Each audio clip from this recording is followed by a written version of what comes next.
പരിശുദ്ധൻ മഹോന്നത ദേവൻ പരമെങ്ങും വിളങ്ങും മഹേശൻ സ്വർഗീയ സൈന്യങ്ങൾ വാഴ്ത്തി സ്തുതിക്കുന്ന.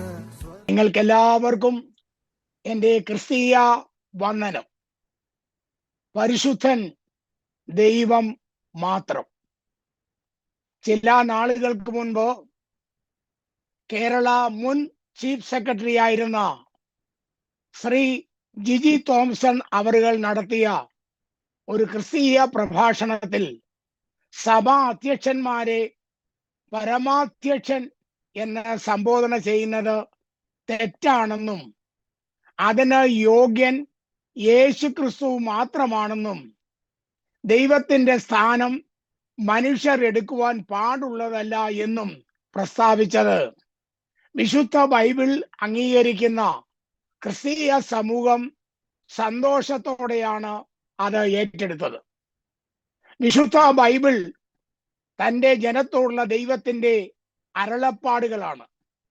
എന്നാൽ പലപ്പോഴും ദൈവവചനത്തെ അവഗണിച്ച് മാനുഷിക ആലോചനകൾക്ക് പ്രാധാന്യത നൽകി ദൈവജനം മുമ്പോട്ട് പോകുമ്പോൾ അവരെ തിരുത്തി ദൈവീക പാതയിൽ നടത്തുവാൻ ദൈവം തൻ്റെ ദാസന്മാരിൽ കൂടെ ഇടപെടുന്ന ധാരാളം സന്ദർഭങ്ങൾ തിരുവചനത്തിൽ കൂടെ നമുക്ക് ഗ്രഹിക്കുവാൻ കഴിയും. എന്തിന് അപ്പോസ്തലനാകുന്ന വിശുദ്ധ പത്രോസിൽ തെറ്റുകൾ കണ്ടപ്പോൾ അപ്പോസ്തലനാകുന്ന വിശുദ്ധ പൗലോസ് എല്ലാവരും കേൾക്കെ പത്രോസിൽ വന്ന തെറ്റുകൾ ചൂണ്ടിക്കാട്ടി തന്നെ തിരുത്തിയ വിവരം ഗലാത്യ ലേഖനം 2-ാം അധ്യായം 11 മുതൽ 21 വരെയുള്ള വാക്യങ്ങളിൽ നമുക്ക് കാണുവാൻ കഴിയുന്നുണ്ട്. തെറ്റുകൾ ആർക്കും സംഭവിക്കാം. എന്നാൽ അത് തെറ്റാണെന്ന് ബോധ്യമാകുമ്പോൾ അത് തിരുത്തുവാൻ തയ്യാറാകുന്നത് ഉത്തമമാണ്. ഗലാത്യ സഭയിലെ വിശ്വാസികൾ ചില ദിവസങ്ങൾക്ക് പ്രാധാന്യത നൽകി ആചരിച്ചപ്പോൾ അത് ചെയ്യുന്നത് തെറ്റാണെന്ന് പൗലോസ് അവരെ തിരുത്തിയ വിവരം ഗലാത്യ ലേഖനം 4-ാം അധ്യായം 8 മുതൽ 11 വരെയുള്ള വാക്യങ്ങളിൽ വിവരിച്ചിരിക്കുന്നു. കൂടാതെ പഴയ ന്യായപ്രമാണത്തിന്റെ ആചാരങ്ങൾ എന്ന് വെച്ചാൽ പരിച്ഛേദന ഉൾപ്പെടെയുള്ള കാര്യങ്ങൾ വീണ്ടും നാം പിന്തുടരുകയാണെങ്കിൽ കർത്താവുമായി നമുക്ക് ബന്ധമില്ല എന്നും കൃപയിൽ നിന്നും വീണുപോയി എന്നും അവരെ ഓർപ്പിച്ച് ഉണർത്തുന്ന വേദഭാഗവും ഗലാത്യ ലേഖനം 5-ാം അധ്യായം 1 മുതൽ 4 വരെയുള്ള വാക്യങ്ങളിൽ രേഖപ്പെടുത്തിയിട്ടുണ്ട്. കൊലോസയിലെ ദൈവമക്കൾ പെരുന്നാൾ, വാവ്, ശബത്ത് എന്നിവ വീണ്ടും ആചരിക്കരുത് എന്നും അത് വരുവാനിരുന്നവയുടെ നിഴൽ മാത്രമാണെന്നും പൗലോസ് ഉദ്ബോധിപ്പിക്കുന്നു. കൊലോസ്യ ലേഖനം 2-ാം അധ്യായം 16-ഉം 17-ഉം വാക്യം.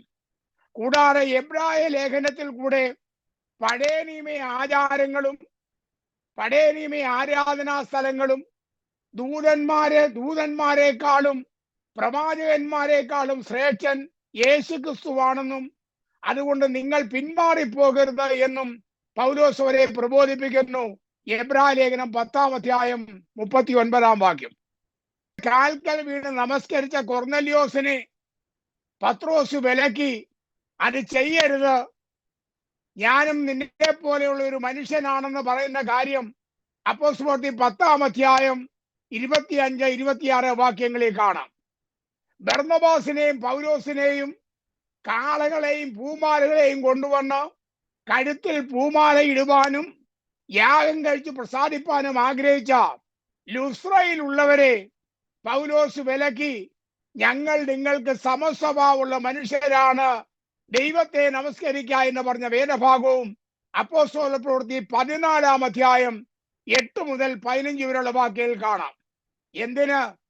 വെളിപ്പാട് പുസ്തകം കാണിച്ചു കൊടുക്കുവാൻ വേണ്ടി, വിവരിച്ചു കൊടുക്കുവാൻ വേണ്ടി ഇറങ്ങി വന്ന ദൂതന്റെ മുമ്പിൽ യോഹന്നാൻ അപ്പോസ്തലൻ കമിഴ്ന്നു വീണപ്പോൾ അത് ചെയ്യരുത്, ദൈവത്തെ നമസ്കരിക്കുക എന്ന് ദൂതൻ തിരുത്തിയ കാര്യവും വെളിപ്പാട് പുസ്തകം 22-ാം അധ്യായം 8-9 വാക്യങ്ങളിൽ നാം കാണുന്നുണ്ട്. ക്രിസ്തീയ ഗോളത്തിൽ നാം അറിയാതെ ചെയ്യുന്ന ഒരു വലിയ തെറ്റിനെ ചൂണ്ടിക്കാണിക്കുവാനായിട്ടാണ് ഞാൻ ആഗ്രഹിക്കുന്നത്. ഈ കാര്യം ഊഹാപോഹമായിട്ടല്ല, വ്യക്തമായ തിരുവചനത്തിന്റെ വെളിച്ചത്തിലാണ് ഞാൻ സംസാരിക്കുന്നത്. ദൈവത്തിന്റെ സ്വഭാവ വിശേഷത്തിൽ പെട്ട ഒരു കാര്യമാണ് തന്റെ മഹത്വം മറ്റൊരുത്തനും വിട്ടുകൊടുക്കുകയില്ല എന്നുള്ളത്. യെശയ്യാ 48:11 ഞാൻ എന്റെ മഹത്വം മറ്റൊരുത്തനും വിട്ടുകൊടുക്കുകയില്ല.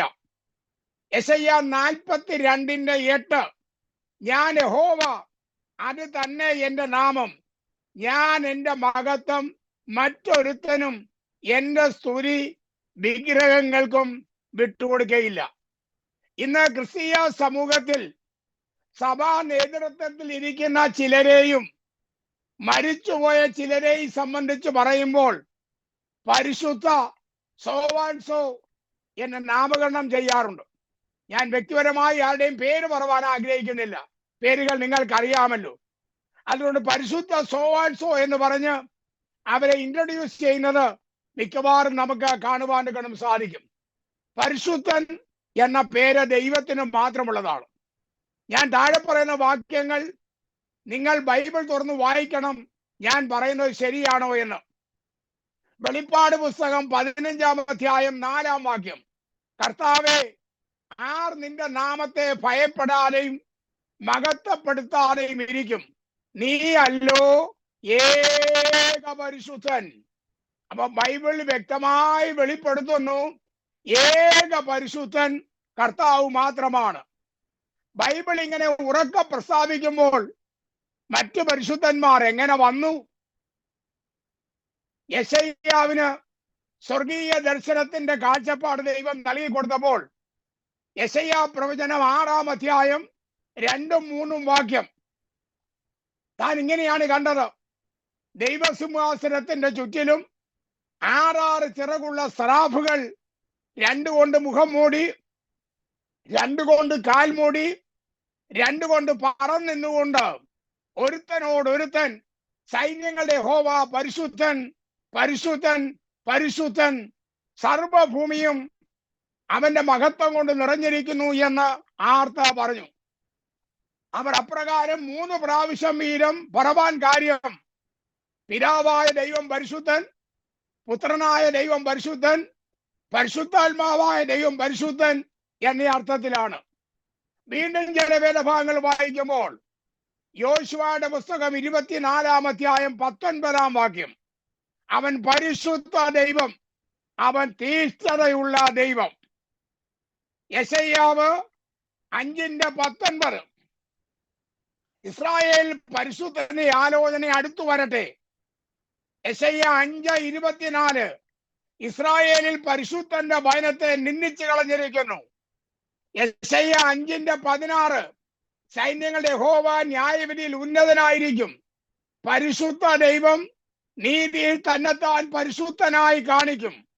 യെശയ്യാ 40:25 ആകയാൽ നിങ്ങൾ എന്നെ ആരോട് സദൃശ്യമാക്കും, ഞാൻ ആരോട് തുല്യനാകും എന്ന് പരിശുദ്ധനായവൻ അരുളി ചെയ്യുന്നു. അപ്പൊ ദൈവത്തിനോട് തുല്യനാക്കുവാൻ വേറെ ആരുമില്ല. നമ്മുടെ ദൈവമാണ് പരിശുദ്ധൻ എന്ന് വ്യക്തമായി രേഖപ്പെടുത്തിയിരിക്കുന്നു. ദൈവത്തിന് തുല്യനായി പരിശുദ്ധ എന്ന നാമം എടുക്കുവാൻ ആർക്കാണ് യോഗ്യതയുള്ളത്? മൂക്കിൽ ശ്വാസമുള്ള മനുഷ്യനും കൃമിക്കിരയാകുന്ന മനുഷ്യനും പൊടിയാകുന്ന മനുഷ്യനും ദൈവത്തിന്റെ സ്ഥാനപ്പേരെടുത്ത് ദൈവത്തോട് സമന്മാരായി പ്രഖ്യാപിക്കുവാൻ എന്താണ് യോഗ്യതയുള്ളത്? 1 ശമൂവേൽ 6-ാം അധ്യായം 19-20 വായിക്കുമ്പോൾ ദൈവത്തിന്റെ പെട്ടകം ബേത്ശേമെശ്വർ കൊണ്ടുപോയി അവർ അതിശയമാകുന്ന വിധത്തിൽ പെട്ടകത്തെ നോക്കി. തന്നിമിത്തം അവരുടെ കൂട്ടത്തിൽ 50,070 പേർ സംഹരിക്കപ്പെട്ടു. അപ്പോൾ ജനം വിലപിച്ചു പറഞ്ഞത് ഇങ്ങനെയാണ്, ഈ പരിശുദ്ധ ദൈവമായ യഹോവയുടെ മുൻപാകെ ആർക്ക് നിൽക്കുവാൻ കഴിയും? വീണ്ടും നമ്മൾ വായിക്കുമ്പോൾ 2 രാജാക്കന്മാർ 19 അധ്യായം 22 വാക്യം വായിക്കുമ്പോൾ അശൂർ രാജാവ് വന്ന് ഇസ്രായേലിന്റെ ദൈവത്തെ നിന്ദിച്ച ചില വാക്കുകൾ പറഞ്ഞപ്പോൾ ദൈവം ഒരു പ്രവാചകനെ അയച്ച് തന്റെ ജനത്തോട് പറഞ്ഞത് ഇങ്ങനെയാണ്: നീ ആരെയാകുന്നു നിന്ദിച്ചത്? ദുഷിച്ചത് ആർക്ക് വിരോധമായിട്ടാകുന്നു? നീ ഒച്ച പൊക്കുന്നതും തല ഉന്നതമായി ഉയർത്തുന്നതും ചെയ്യുന്നത് ഇസ്രായേലിന്റെ പരിശുദ്ധന് വിരോധമായിട്ട് തന്നെയല്ലയോ? വീണ്ടും 1 ശമൂവേൽ 2 അധ്യായം 2 വാക്യം: യഹോവയെ പോലെ പരിശുദ്ധനില്ല, നീയല്ലാതെ ഒരുത്തനുമില്ലല്ലോ, നമ്മുടെ ദൈവത്തെ പോലെ ഒരു പാറയുമില്ല. ഈ വാക്യം ഇത്രയും വ്യക്തതയോടുകൂടെ ബൈബിൾ കിടക്കുമ്പോൾ എങ്ങനെ നമുക്ക് മറ്റുള്ളവരെ പരിശുദ്ധന്മാരായി അവരോധിക്കുവാൻ കഴിയും? സങ്കീർത്തനം 99:5: നമ്മുടെ ദൈവമായ യഹോവയെ പുകഴ്ത്തുവീൻ, അവന്റെ പാദപീഠത്തിങ്കൽ നമസ്കരിപ്പീൻ, അവൻ പരിശുദ്ധനാകുന്നു. അല്ലാതെ അവർ പരിശുദ്ധന്മാരെന്നല്ല, അവൻ മാത്രം, ദൈവം മാത്രം പരിശുദ്ധനാകുന്നു. യെശയ്യാ 12:6: സിയോൻ നിവാസികളെ, ഇസ്രായേലിന്റെ പരിശുദ്ധൻ നിങ്ങളുടെ മധ്യേ വലിയവനായിരിക്കാൻ ഘോഷിച്ച് ഉല്ലസിപ്പീൻ. യെശയ്യാ 30:15: ഇസ്രായേലിന്റെ പരിശുദ്ധനായ യഹോവയായ കർത്താവ് ഇപ്രകാരം അരുളിച്ചെയ്യുന്നു: മനം തിരിഞ്ഞ് അടങ്ങിയിരുന്നാൽ നിങ്ങൾ അനുഗ്രഹിക്കപ്പെടും. ഇനി മർക്കോസിന്റെ സുവിശേഷം 1 അധ്യായം 23-24: അവരുടെ പള്ളിയിൽ അശുദ്ധാത്മാവുള്ള ഒരു മനുഷ്യൻ ഉണ്ടായിരുന്നു. അവൻ നിലവിളിച്ച്, നസ്രേനായ യേശുവേ, ഞങ്ങൾക്കും നിനക്കും തമ്മിൽ എന്ത്? ഞങ്ങളെ നശിപ്പിപ്പാൻ വന്നുപോയോ? നീ ആരെന്ന് ഞാൻ അറിയുന്നു, ദൈവത്തിന്റെ പരിശുദ്ധൻ തന്നെ. യേശു ഭൂമി വന്നപ്പോൾ പിശാച് ബാധിച്ച ഒരാൾ വിളിച്ചു പറയുകയാണ്, കർത്താവേ, നീ ദൈവത്തിന്റെ പരിശുദ്ധൻ. എന്തിന്? പത്രോസ് പറഞ്ഞ വാചകം കൂടെ ഞാൻ ഓർപ്പിക്കട്ടെ. യോഹന്നാന്റെ സുവിശേഷം 6 അധ്യായം 68-69: ശീമോൻ പത്രോസ് കർത്താവിനോട്, കർത്താവേ, ഞങ്ങൾ ആരുടെ അടുക്കൽ പോകും? നിത്യജീവന്റെ വചനങ്ങൾ നിന്റെ പക്കലുണ്ട്. നീ ദൈവത്തിന്റെ പരിശുദ്ധൻ എന്ന് ഞങ്ങൾ വിശ്വസിച്ചും അറിഞ്ഞും ഇരിക്കുന്നു എന്ന് ഉത്തരം പറഞ്ഞു. അപ്പൊ അപ്പോസ്തലന്മാരെല്ലാവരും പരിശുദ്ധൻ എന്ന് അംഗീകരിച്ചത് കർത്താവായ യേശു ക്രിസ്തുവിനെ മാത്രമായിരുന്നു. ഇനി യോഹന്നാൻ 17:11 യേശു ക്രിസ്തുവിന്റെ മധ്യസ്ഥ പ്രാർത്ഥനയിൽ യേശു ദൈവത്തോട് ഇങ്ങനെ പറഞ്ഞു: ഇനി ഞാൻ ലോകത്തിൽ ഇരിക്കുന്നില്ല, ഇവരോ ലോകത്തിൽ ഇരിക്കുന്നു. പരിശുദ്ധ പിതാവേ, അവർ നമ്മെ പോലെ ഒന്നാകേണ്ടതിന് നീ എനിക്ക് തന്നിരിക്കുന്ന നിന്റെ നാമത്തിൽ അവരെ കാത്തുകൊള്ളണമേ. പിതാവും പുത്രനും അങ്ങോട്ടും ഇങ്ങോട്ടും പറയുമ്പോൾ പരിശുദ്ധൻ എന്ന രീതി സംബോധന ചെയ്ത് നമുക്ക് കാണാം. ഇനി പരിശുദ്ധാത്മാവ് പരിശുദ്ധനാണ്. അതിന്റെ ആത്മാവിന്റെ പേര് തന്നെ പരിശുദ്ധ ആത്മാവെന്നാണ്. അപ്പോസ്തലപ്രവൃത്തി 1:8: എന്നാൽ പരിശുദ്ധാത്മാവ് നിങ്ങളുടെ മേൽ വരുമ്പോൾ നിങ്ങൾ ശക്തി ലഭിച്ചിട്ട് യെരുശലേമിലും യഹൂദയിലും എല്ലായിടത്തും ശമര്യയിലും ഭൂമിയുടെ അറ്റത്തോളം എന്റെ സാക്ഷികളാകും.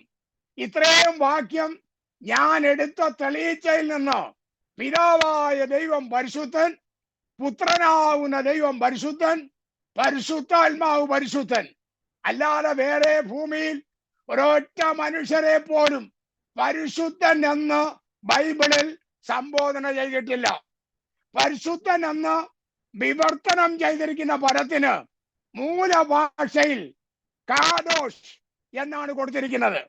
അതിന്റെ അർത്ഥം ഇതര ദേവന്മാരിൽ നിന്ന് ദൈവം വേർപെട്ടവൻ എന്ന് കാണിക്കുവാൻ വേണ്ടിയിട്ടാണ്. ഇത് ദൈവത്തിന്റെ വിശേഷ ലക്ഷണങ്ങളിൽ വെളിപ്പെടുത്തുന്ന പേരാണ് പരിശുദ്ധൻ എന്നുള്ളത്.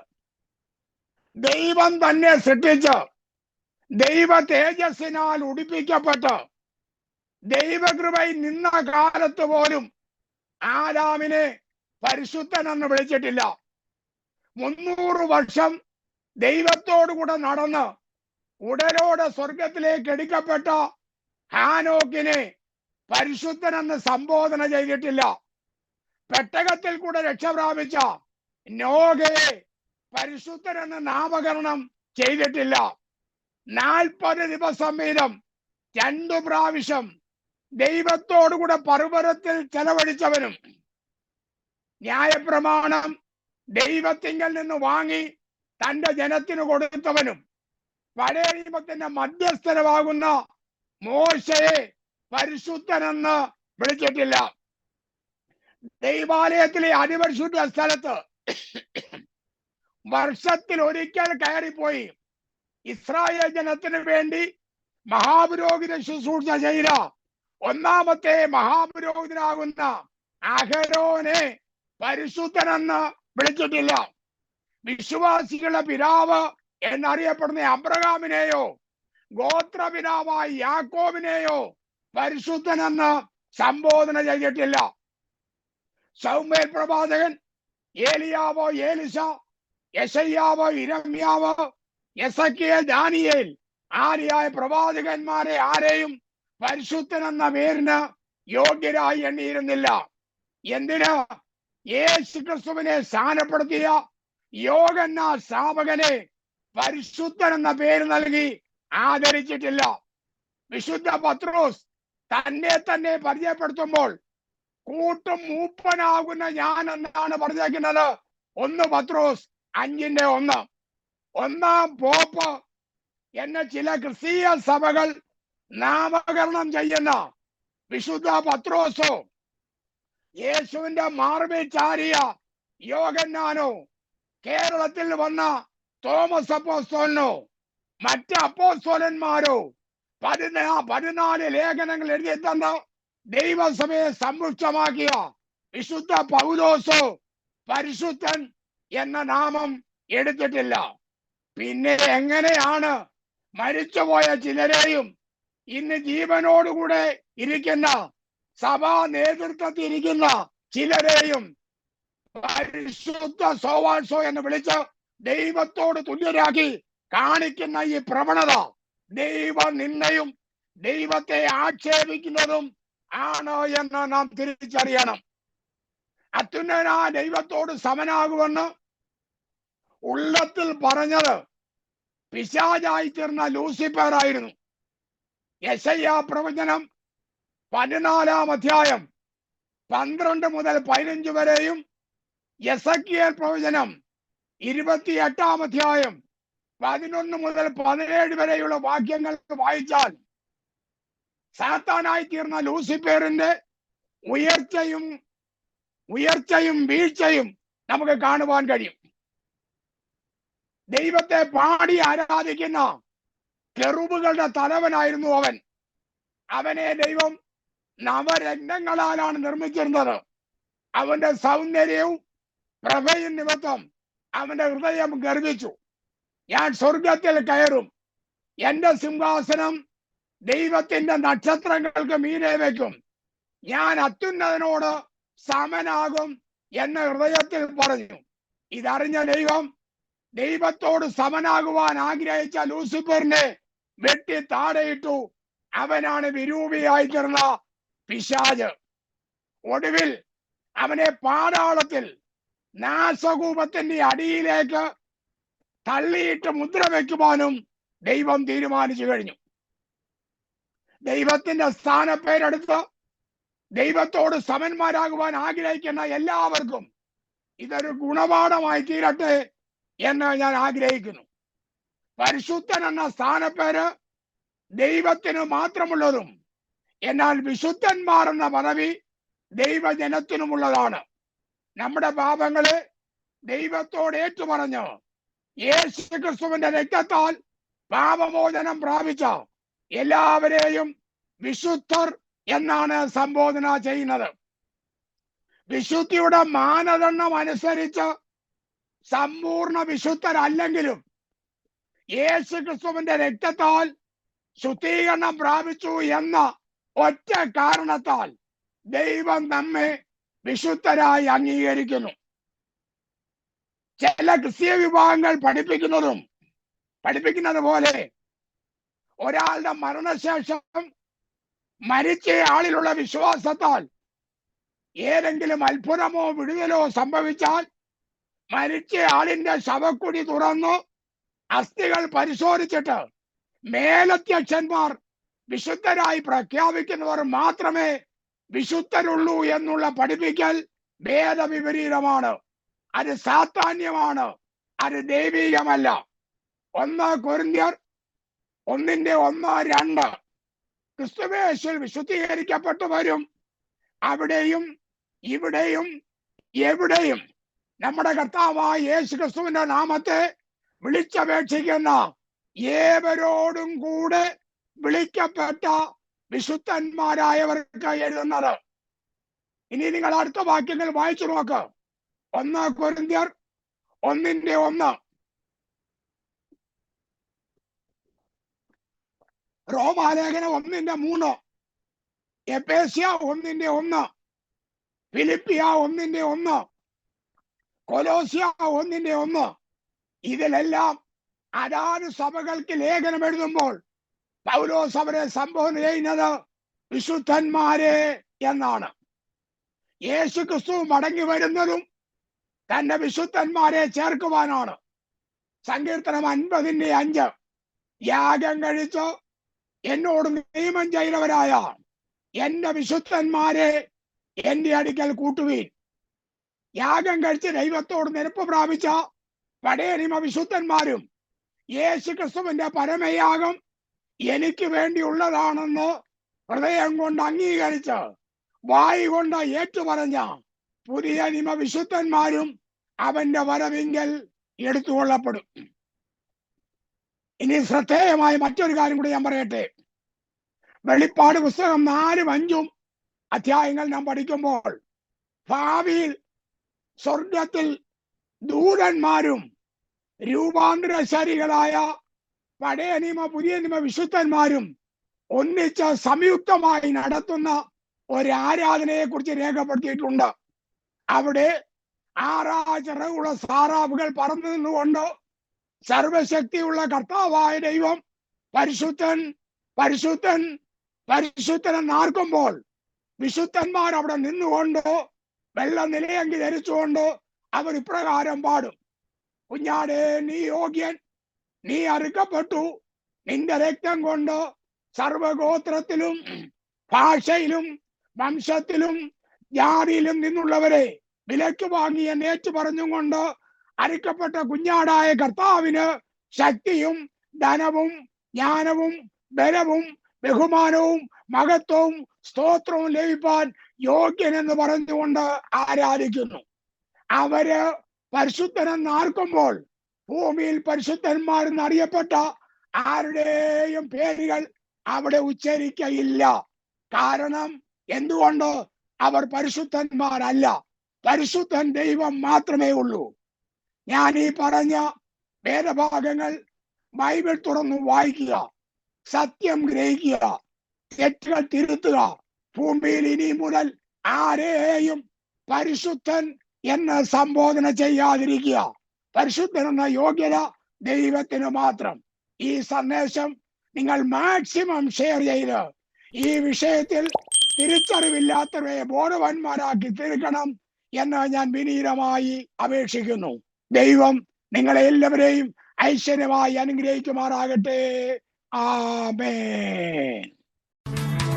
പരിശുദ്ധൻ മഹോന്നത ദേവൻ, പരമെങ്ങും വിളങ്ങും മഹേശൻ, സ്വർഗീയ സൈന്യങ്ങൾ വാഴ്ത്തി സ്തുതിക്കുന്ന സ്വർലോകനാഥന മശിഹാ.